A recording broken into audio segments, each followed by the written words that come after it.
ସ୍ୱାମୀ ବିବେକାନନ୍ଦଙ୍କ ସହ କଥୋପକଥନ।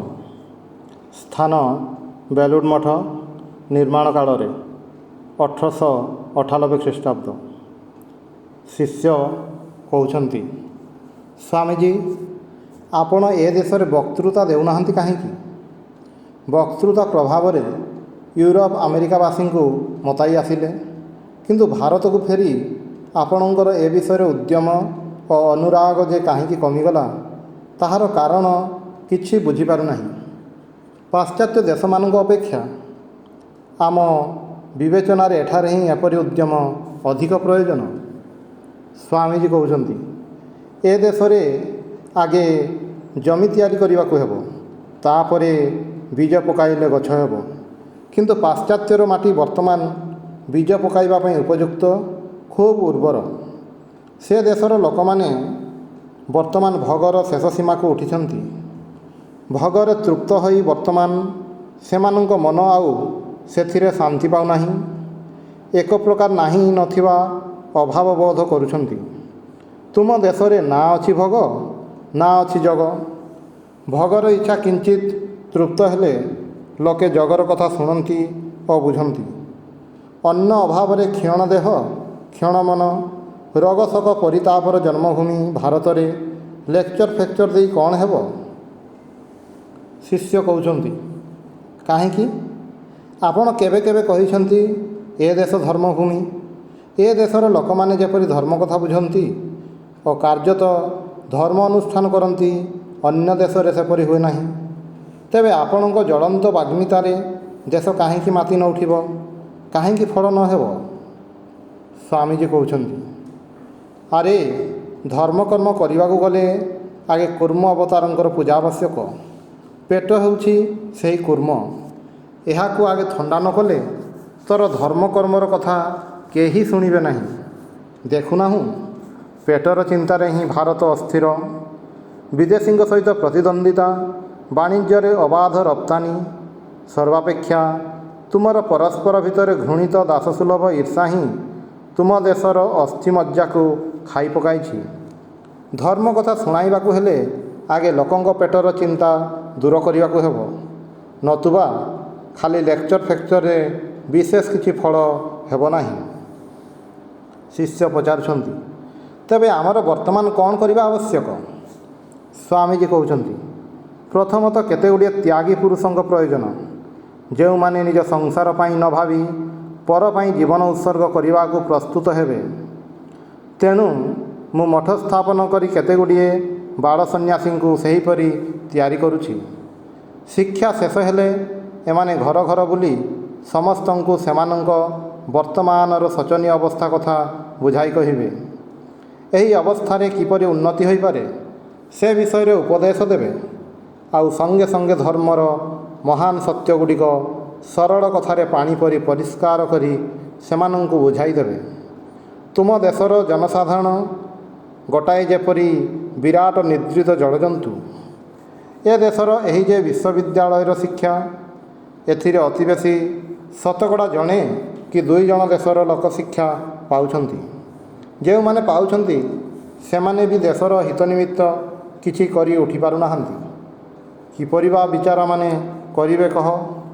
କଲେଜରୁ ବାହାରି ଦେଖେ ସେ 7 ପିଲାର ବାପ।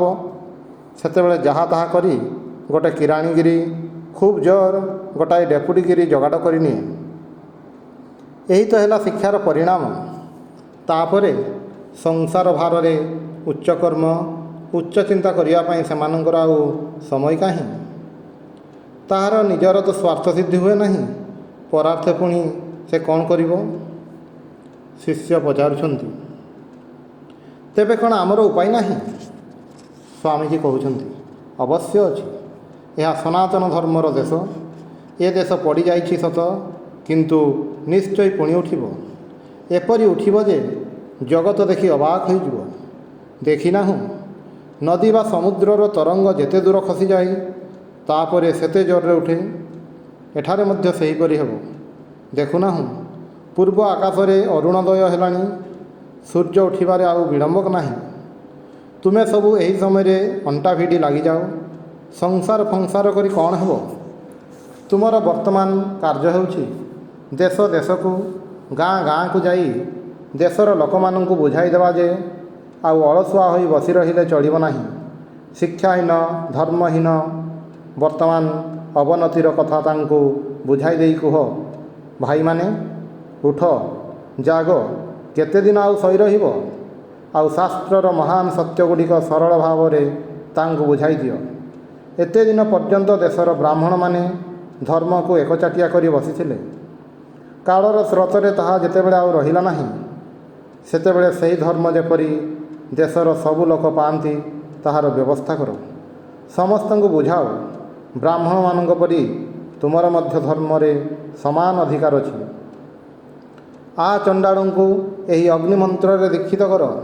ଆଉ ସହଜ କଥାରେ ସେମାନଙ୍କର ବ୍ୟବସାୟ ବାଣିଜ୍ୟ, କୃଷି ପ୍ରଭୃତି ଗୃହସ୍ଥ ଜୀବନର ଅତ୍ୟାବଶ୍ୟକ ବିଷୟ ସମ୍ବନ୍ଧରେ ଉପଦେଶ ଦିଅ। ନତୁବା ତୁମର ଲେଖାପଢ଼ାକୁ ଧିକ୍, ଆଉ ତୁମର ବେଦ ବେଦାନ୍ତ ପଢ଼ାକୁ ମଧ୍ୟ ଧିକ୍। ଶିଷ୍ୟ କହୁଛନ୍ତି, ଆଜ୍ଞା, ଆମର ଶକ୍ତି କାହିଁ? ଆପଣଙ୍କର ଶକ୍ତିର ଶତାଂଶର ଏକାଂଶ ଶକ୍ତି ଥିଲେ ନିଜେ ବି ଧନ୍ୟ ହୁଅନ୍ତି, ଅପରକୁ ମଧ୍ୟ ଧନ୍ୟ କରିପାରନ୍ତି। ସ୍ୱାମୀଜୀ କହୁଛନ୍ତି, ଦୁର୍ମୂର୍ଖ, ଶକ୍ତି ଫକ୍ତି କିଏ କ'ଣ ଦିଅନ୍ତି? ତାହା ତ ଭିତରେ ହିଁ ରହିଛି। ସମୟ ହେଲେ ଆପେ ଆପେ ବାହାରି ପଡ଼ିବ। ତୁ କାମରେ ଲାଗିଯା, ଦେଖିବୁ ଏତେ ଶକ୍ତି ଆସିବ ଯେ ସମ୍ଭାଳି ପାରିବୁ ନାହିଁ। ପର ପାଇଁ ଏତେ ଟିକିଏ କାମ କଲେ ଭିତରର ଶକ୍ତି ଜାଗି ଉଠେ। ପର ପାଇଁ ଏତେ ଟିକିଏ ଭାବିଲେ କ୍ରମେ ହୃଦୟରେ ସିଂହ ବଳର ସଞ୍ଚାର ହୁଏ। ତୁମ ସମସ୍ତଙ୍କୁ ମୁଁ ଖୁବ୍ ଭଲ ପାଏ, କିନ୍ତୁ ଇଚ୍ଛା ହୁଏ ତୁମେ ସବୁ ପର ପାଇଁ ଖଟି ଖଟି ମରିଯାଅ, ମୁଁ ଦେଖି ଖୁସି ହୁଏ। ଶିଷ୍ୟ ପଚାରୁଛନ୍ତି, କିନ୍ତୁ ଆଜ୍ଞା, ଯେଉଁମାନେ ଆମ ଉପରେ ନିର୍ଭର କରୁଛନ୍ତି ସେମାନଙ୍କର କ'ଣ ହେବ? ସ୍ୱାମୀଜୀ କହୁଛନ୍ତି, ତୁ ଯଦି ପର ପାଇଁ ପ୍ରାଣ ଦେବାକୁ ପ୍ରସ୍ତୁତ ହେବୁ, ତେବେ ଭଗବାନ ସେମାନଙ୍କ ପାଇଁ ନିଶ୍ଚୟ ଉପାୟ କରିଦେଇପାରିବେ। ନ ହି କଲ୍ୟାଣକୃତ୍ କଶ୍ଚିତ୍ ଦୁର୍ଗତିଂ ତାତ ଗଚ୍ଛତି। ଗୀତାରେ ପଢ଼ିଛୁ ତ? ଶିଷ୍ୟ କହୁଛନ୍ତି, ଆଜ୍ଞା ହଁ। ସ୍ୱାମୀଜୀ କହୁଛନ୍ତି, ତ୍ୟାଗ ହିଁ ହେଉଛି ଅସଲ କଥା। ତ୍ୟାଗୀ ନ ହେଲେ କେହି ପର ପାଇଁ ଷଡ଼ଅଣା ପ୍ରାଣ ଦେଇ କାମ କରିପାରେ ନାହିଁ। ତ୍ୟାଗୀ ସମସ୍ତଙ୍କୁ ସମଭାବରେ ଦେଖେ, ସମସ୍ତଙ୍କ ସେବାରେ ନିଯୁକ୍ତ ହୁଏ। ବେଦାନ୍ତରେ ବି ପଢ଼ିଛୁ, ସମସ୍ତଙ୍କୁ ସମାନ ଭାବରେ ଦେଖିବାକୁ ହେବ। ତେବେ ଗୋଟିଏ ସ୍ତ୍ରୀ ଓ କେତୋଟି ପିଲାଙ୍କୁ ବେଶୀ ଆପଣାର ବୋଲି ଭାବିବୁ କାହିଁକି? ତୋ ଦ୍ୱାରରେ ସ୍ୱୟଂ ନାରାୟଣ କାଙ୍ଗାଳ ବେଶରେ ଆସି ଅନାହାରରେ ମୃତପ୍ରାୟ ହୋଇ ପଡ଼ି ରହିଛନ୍ତି। ତାଙ୍କୁ କିଛି ନ ଦେଇ ଖାଲି ନିଜର ଓ ନିଜର ସ୍ତ୍ରୀ ପୁତ୍ରଙ୍କ ଉଦର ନାନା ପ୍ରକାରେ ଚର୍ବ୍ୟଚୂଷ ଦେଇ ଭର୍ତ୍ତି କରିବା, ସେ ତ ପଶୁର କାମ। ଶିଷ୍ୟ କହୁଛନ୍ତି, ଆଜ୍ଞା, ପର ପାଇଁ କାମ କରିବାକୁ ଗଲେ ସମୟ ସମୟରେ ବହୁ ଅର୍ଥର ପ୍ରୟୋଜନ ହୁଏ। ତାହା କେଉଁଠୁ ପାଇବି? ସ୍ୱାମୀଜୀ କହୁଛନ୍ତି, ଆଚ୍ଛା, ତୋର ଯେତେ ଟିକିଏ କ୍ଷମତା ଅଛି ସେତେ ଟିକିଏ ଆଗ କରନା। ପଇସା ଅଭାବରେ ଯଦି କିଛି ନ ଦେଇପାରୁ, ଗୋଟାଏ ମିଠା କଥା ବା ଦୁଇଟା ସତ୍ ଉପଦେଶ ବି ତ ତାଙ୍କୁ ଶୁଣାଇପାରୁ ନା, ସେଥିରେ ବି ତୋର ଟଙ୍କାର ଦରକାର? ଶିଷ୍ୟ କହୁଛନ୍ତି, ଆଜ୍ଞା ହଁ, ତାହା ପାରିବି। ସ୍ୱାମୀଜୀ କହୁଛନ୍ତି, ହଁ ପାରିବି, କେବଳ ମୁହଁରେ କହିଲେ ହେବ ନାହିଁ। କ'ଣ କରିପାରିବୁ ତାହା କାମରେ ମୋତେ ଦେଖା, ତେବେ ତ ଜାଣିବି ମୋ ପାଖକୁ ଆସିବା ସାର୍ଥକ ହେଲା। ଲାଗିଯା, କେତେ ଦିନ ପାଇଁ ଜୀବନ? ଜଗତକୁ ଯେତେବେଳେ ଆସିଛୁ ସେତେବେଳେ ଗୋଟାଏ ଦାଗ ରଖିଯା, ନତୁବା ଗଛପତ୍ର ବି ତ ହେଉଛି, ମରୁଛି। ଏପରି ଜନ୍ମିବାକୁ ମରିବାକୁ ମନୁଷ୍ୟର କେବେ ଇଚ୍ଛା ହୁଏ କି? ମୋତେ କାମରେ ଦେଖା ଯେ ତୋର ବେଦାନ୍ତ ପଢ଼ା ସାର୍ଥକ ହୋଇଛି। ସମସ୍ତଙ୍କୁ ଏହି କଥା ଯାଇ ଶୁଣା, ତୁମ ଭିତରେ ଅନନ୍ତ ଶକ୍ତି ରହିଛି। ସେହି ଶକ୍ତିକୁ ଜଗାଇ ଦିଅ। ନିଜର ମୁକ୍ତି ନେଇ କ'ଣ ହେବ? ମୁକ୍ତି କାମନା ବି ତ ମହା ସ୍ୱାର୍ଥପରତା। ଫୋପାଡ଼ି ଦେ ଧ୍ୟାନ, ଫିଙ୍ଗିଦେ ମୁକ୍ତି ଫୁକ୍ତି। ମୁଁ ଯେଉଁ କାମରେ ଲାଗିଛି ସେହି କାମରେ ଲାଗିଯା। ଶିଷ୍ୟ ଅବାକ୍ ହୋଇ ଶୁଣିବାକୁ ଲାଗିଲା।